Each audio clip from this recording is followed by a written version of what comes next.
Bonjour aux premières personnes qui nous rejoignent. On va, comme d'habitude, attendre d'être un tout petit peu plus nombreux pour commencer ce live.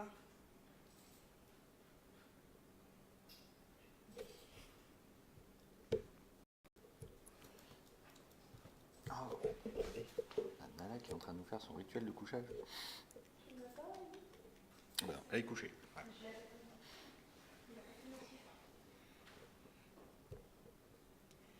Bonjour aux premières personnes qui arrivent sur ce Facebook Live. On va juste attendre quelques secondes d'être un tout petit peu plus nombreux pour commencer.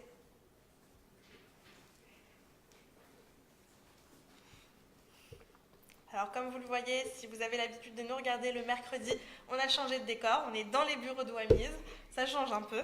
Donc comme d'habitude, je suis accompagnée du docteur Stéphane Tardif, notre vétérinaire rédacteur pour Wamiz. Bonjour docteur Tardif. Hello. Comme d'habitude, nous allons répondre à toutes vos questions en direct sur Facebook pendant une demi-heure, donc surtout posez-les dans les commentaires, et puis on les sélectionne, on y répond. Et voilà, comme d'habitude, en toute simplicité. Restez bien avec nous jusqu'à la fin de ce live. Pourquoi ? Parce qu'on va vous faire gagner une Wamiz Box, un petit concours, comme à chaque live désormais. Une question toute simple sur photo. Vous répondez, vous êtes sélectionné, vous gagnez une Wamiz Box. Voilà. Alors, pour commencer ce live, docteur Tardif, je vais vous poser la première question.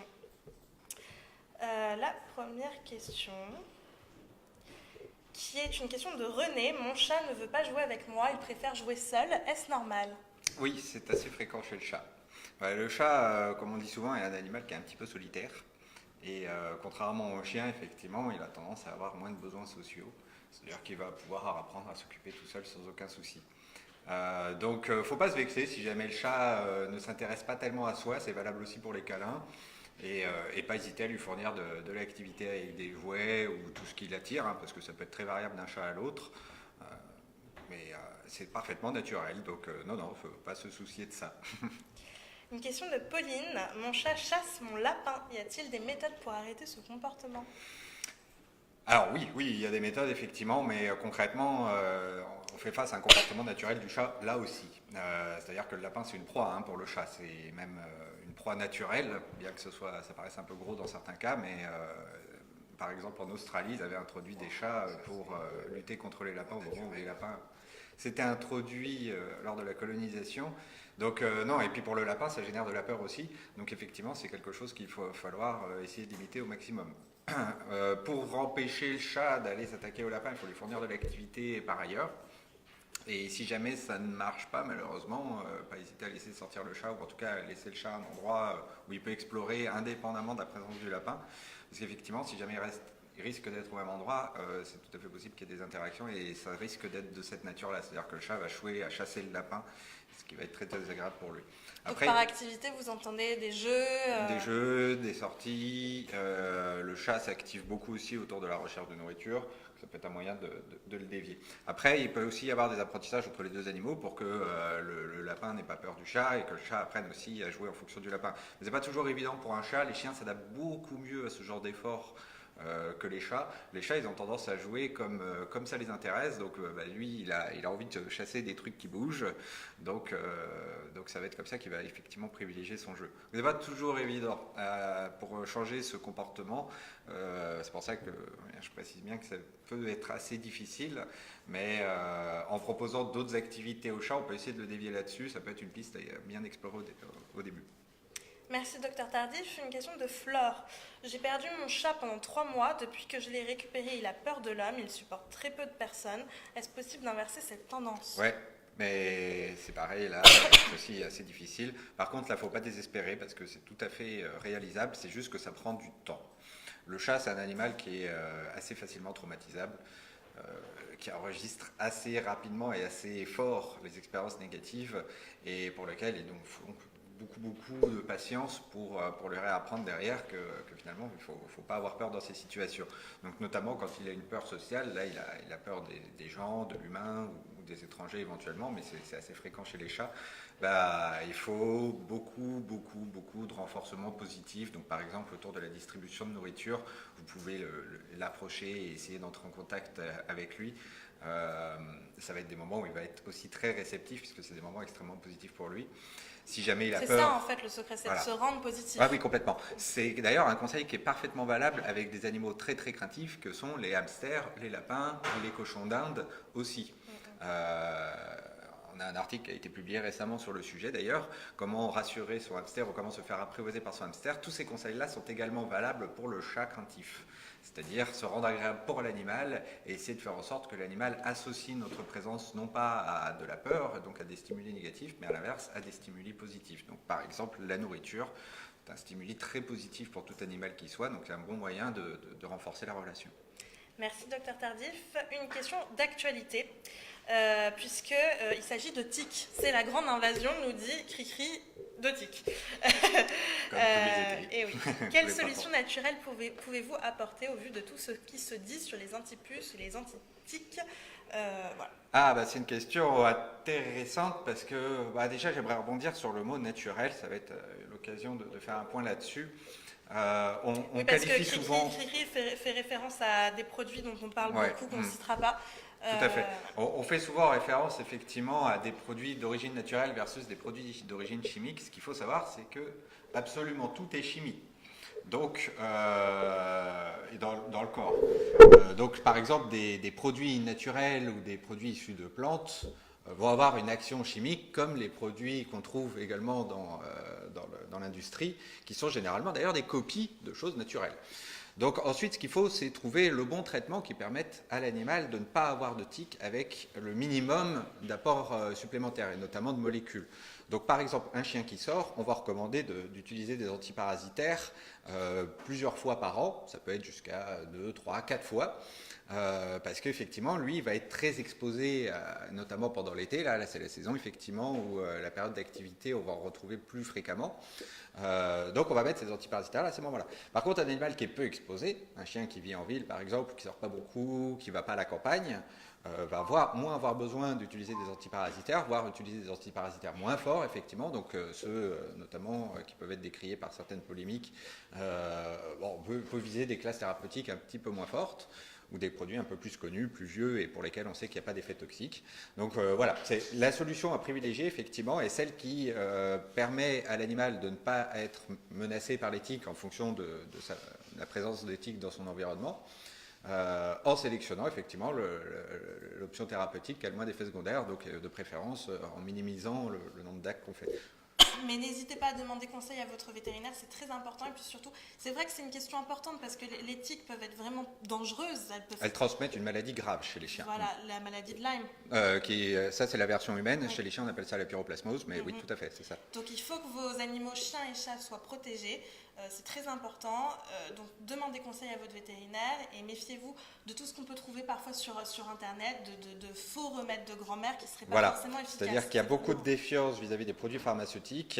À juste titre, dans certains cas, les remèdes de grand-mère sont des remèdes qui sont valables dans certains cas aussi. Donc il faut bien se renseigner vis-à-vis d'un professionnel. Il y a beaucoup de vétérinaires qui sont également défiants vis-à-vis des produits pharmaceutiques qui sont de mauvaise qualité et qui vont pouvoir vous donner aussi des produits dits naturels.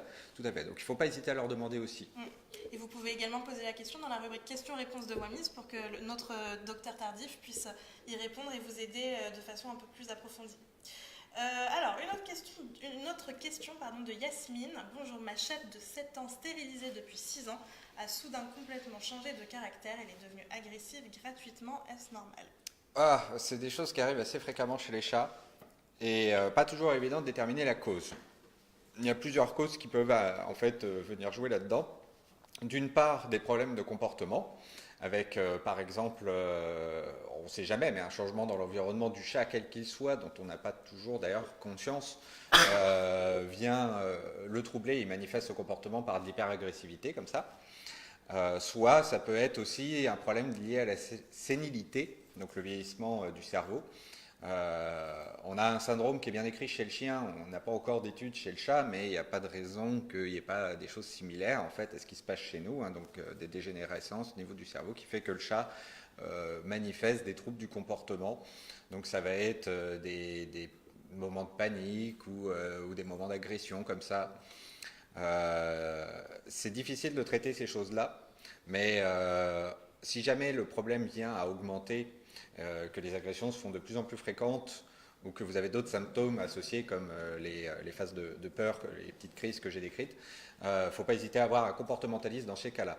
Parce que, donc, d'une part, il faudra éliminer qu'il n'y ait pas une cause biologique derrière, comme j'ai dit, un problème neuro ou quoi que ce soit, et dans un second temps, il pourra éventuellement s'orienter sur un problème de comportement, et donc, dans ce cas-là, vous posez tout un tas de questions sur l'environnement du chat, et essayer de déterminer pourquoi il aurait pu comme ça changer brutalement de comportement, est-ce qu'il n'y a pas un élément dans son environnement qui serait venu influencer. Ça peut être beaucoup de choses différentes, d'où l'importance d'aller voir le comportementaliste dans ces cas-là.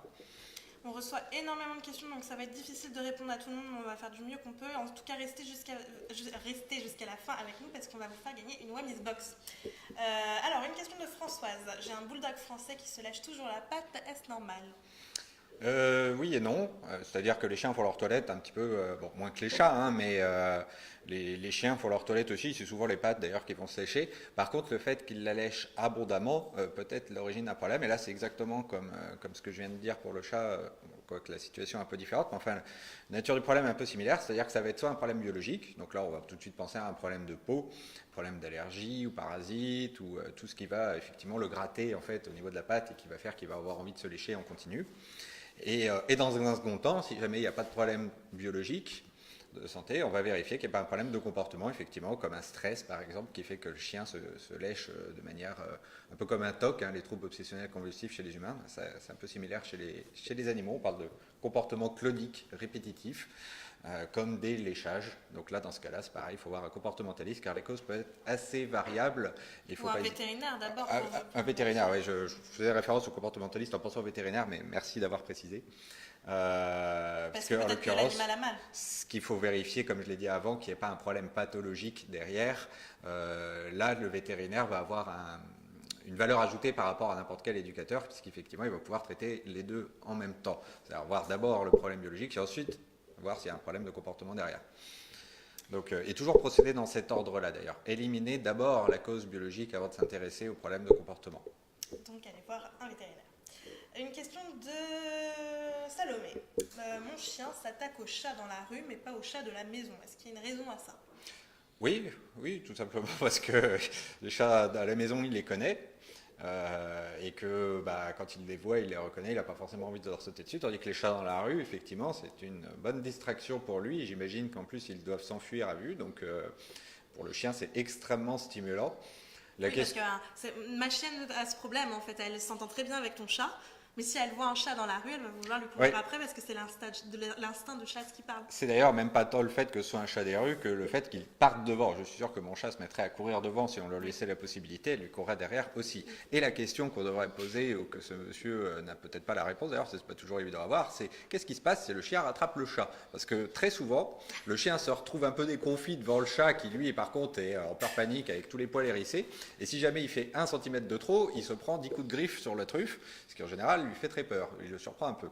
Donc non, le chien a souvent l'instinct de poursuite, mais n'a pas forcément l'instinct de prédation derrière, donc il se retrouve un peu déconfit devant le chat et n'a pas forcément l'idée d'agresser. Après, je ne prendrai pas le risque, parce que si jamais par contre il lui prend l'idée d'aller jusqu'au bout de sa séquence et donc d'aller jusqu'à la prédation, un coup de dent sur le chat peut être extrêmement dangereux pour le chat, donc bon, à se méfier quand même.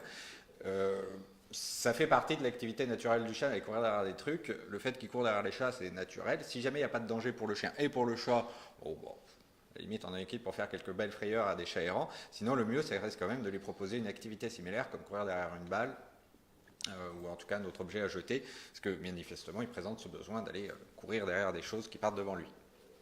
Merci Docteur Tardif. Une question d'Isabelle.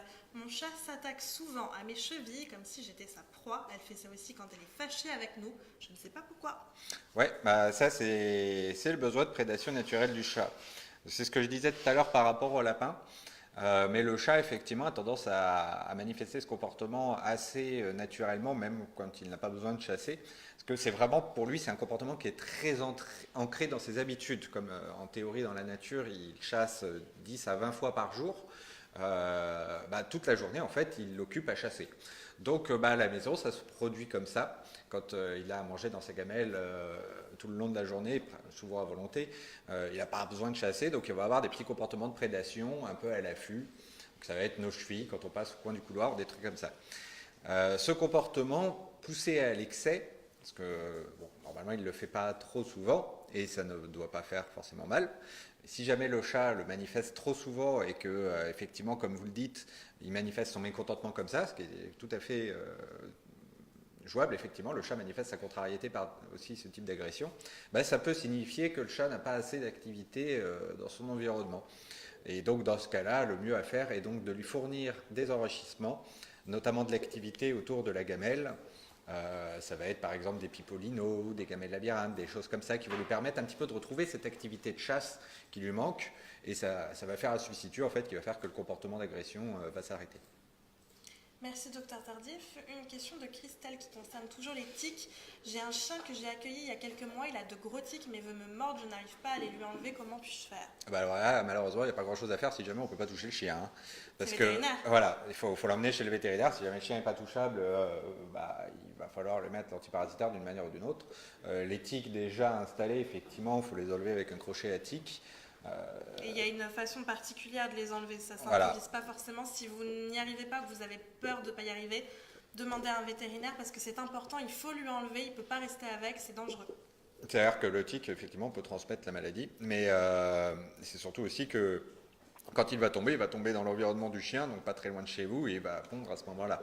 Donc il faut surtout se débarrasser des tiques qu'on peut repérer comme ça. Et la technique pour l'enlever n'est pas très compliquée, mais ça demande un certain doigté, et comme dit Elisa, si jamais on a le moindre doute, il vaut mieux se faire aider et aller voir le vétérinaire, et surtout si le chien est agressif, il y a un petit danger, donc dans ce cas-là, ça vaut carrément le coup. Une question de Laetitia. Mon chien de 7 mois mange toujours les meubles alors qu'il a beaucoup de jouets à mâcher. Que puis-je faire pour qu'il ne s'attaque plus à mes meubles? Non, malheureusement, vous avez déjà entamé une grosse partie de la solution, à savoir lui donner des substituts, mais c'est comme les enfants, hein, plus on leur achète de jouets, moins ils s'y intéressent. Les meubles, ça reste très chouette aussi à croquer. Donc, non, persévérer, essayer de nouvelles textures, comme les os à moelle, par exemple, ou des choses qui vont être odorantes pour pouvoir l'attirer.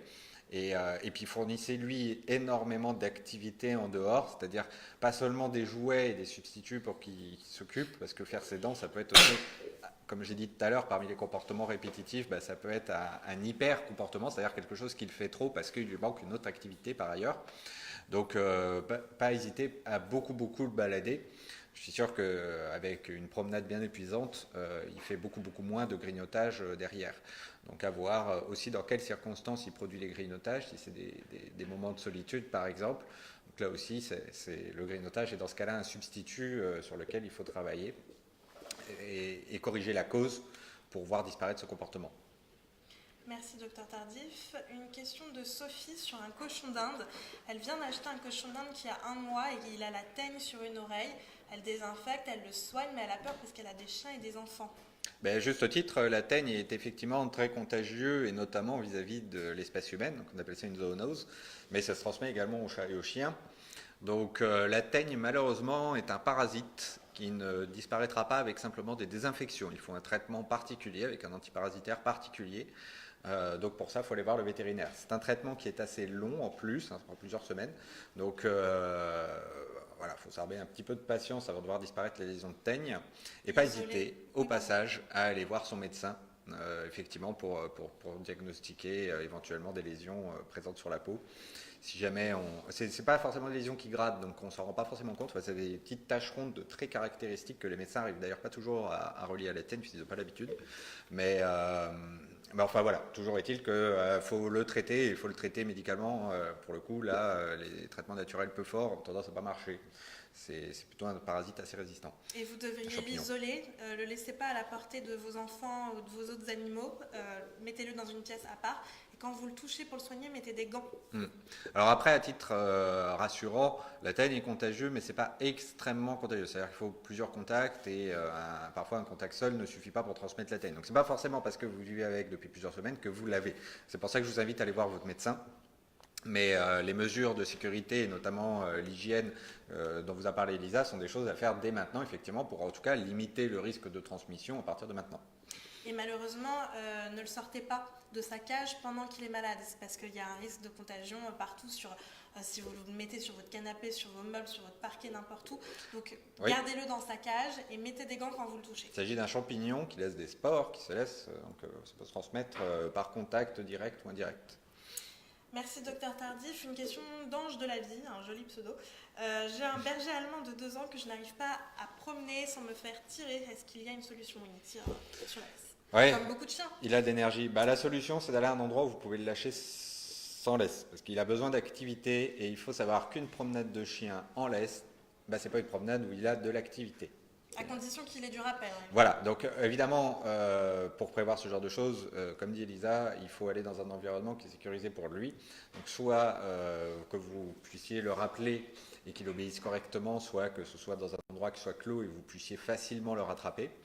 Mais il est bien important que quand vous promeniez votre chien, il ait une activité physique, pas seulement la promenade pour faire ses besoins et la durée. Il faut aussi penser au fait qu'il puisse se dépenser au cours de la promenade. Et donc, si jamais votre chien tire, c'est qu'il ne se dépense pas assez. Il faut donc lui fournir plus d'exercices au cours de la promenade. Et vous pouvez vous faire aider par un éducateur canin. C'est un problème qui y a des solutions, mais il faut vous faire aider. Une question de Cindy. Comment faire pour calmer mon chat hyperactif? C'est pareil, lui fournir de l'activité autour d'un euro aujourd'hui, en fait, mais c'est souvent ça le problème, effectivement. Il faut savoir qu'on est aujourd'hui dans nos modes de vie, nous, très très actifs, et très occupés par un paquet de trucs, je ne vais pas développer, mais grosso modo, nos animaux subissent un petit peu les contre-coups de ça, c'est-à-dire qu'on est moins disponible pour eux, tout simplement. Les chats et les chiens, le chien plus encore, mais le chat aussi est un animal qui a besoin de beaucoup d'activité. En appartement, le chat normalement, comme on l'a dit tout au début d'ailleurs, est un animal qui a tendance à s'activer un peu tout seul, mais on a tendance aussi à beaucoup prendre de chats en appartement de nos jours. Et alors là, pour le coup, là, on est très limité vis-à-vis du chat parce qu'un appartement, c'est un espace tout petit pour un chat en fait. Comme je l'ai dit tout à l'heure, normalement, il parcourt son domaine de vie pour trouver 10 à 20 proies par jour. Donc en fait, il est très actif et il parcourt un grand espace. L'appartement, aussi grand soit-il, il le connaît par cœur très rapidement. Et au bout d'un moment, ça ne suffit plus pour renouveler son activité quotidienne. Donc il faut vraiment leur fournir de l'activité avec des jeux, beaucoup de jouets, des stimuli. Il faut savoir que les jeux, c'est comme pour les enfants, comme j'ai dit tout à l'heure. Au bout d'un moment, ils finissent par s'enlacer parce qu'ils le connaissent par cœur. Donc par exemple, renouveler un peu les jouets. Pas hésiter, par exemple, à utiliser des objets odorants dont vous rechargez régulièrement le pouvoir odorant. Pas hésiter à utiliser des cartons dont vous changez un peu l'emplacement ou la disposition pour modifier un peu le parcours, ou des choses comme ça. Et puis les jeux avec la nourriture, pour le coup facile d'inventer quelque chose de nouveau tous les jours, vous cachez la nourriture à des cachettes différentes tous les jours, ce qui incite votre chat à chercher partout dans la maison, quoi qu'il arrive, et avec motivation.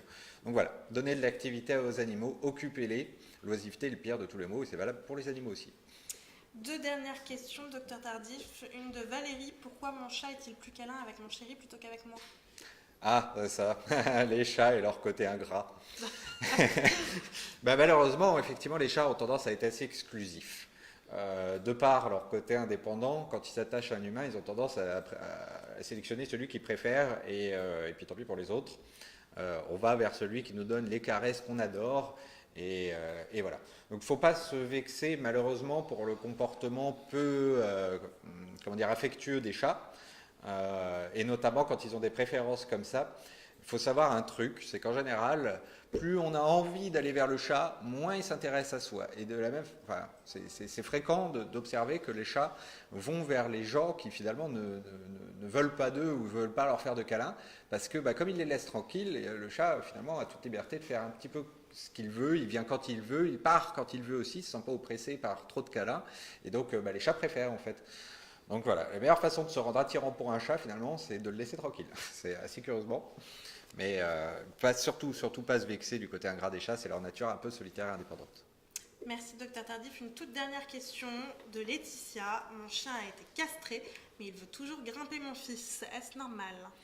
Oui, parce que la castration supprime un certain nombre des hormones, mais le comportement après est parfois un comportement que le chien a appris avec des habitudes, donc il peut continuer à chevaucher malgré ça.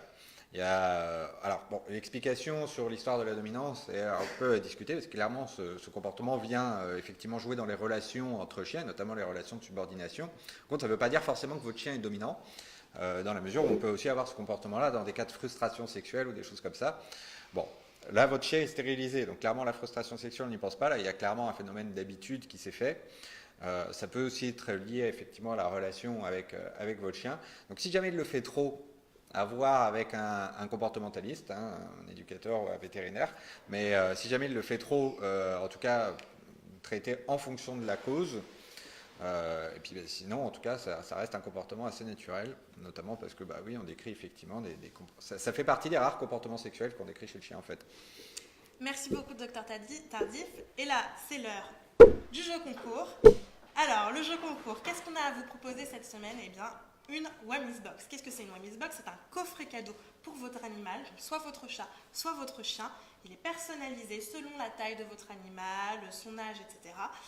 Il y a dedans des accessoires, des jouets, des friandises, des produits d'hygiène. Bref, c'est vraiment le top du top pour faire plaisir à votre animal. Pour remporter cette Wamiz Box, c'est très simple. Il vous suffit de répondre à la question suivante.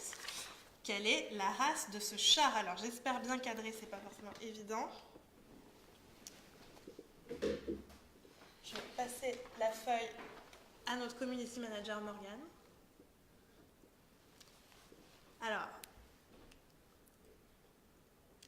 Alors, parmi les personnes qui ont trouvé la bonne réponse, une personne sera sélectionnée. On va la contacter par message privé. Elle remportera une Wamiz Box. Alors, je laisse encore quelques secondes pour que vous puissiez trouver. Le temps de vous dire que si vous avez posé une question et qu'on n'y a pas répondu, ne vous inquiétez pas, c'est pas un problème, puisque vous pouvez la poser dans la rubrique questions-réponses de Wamiz.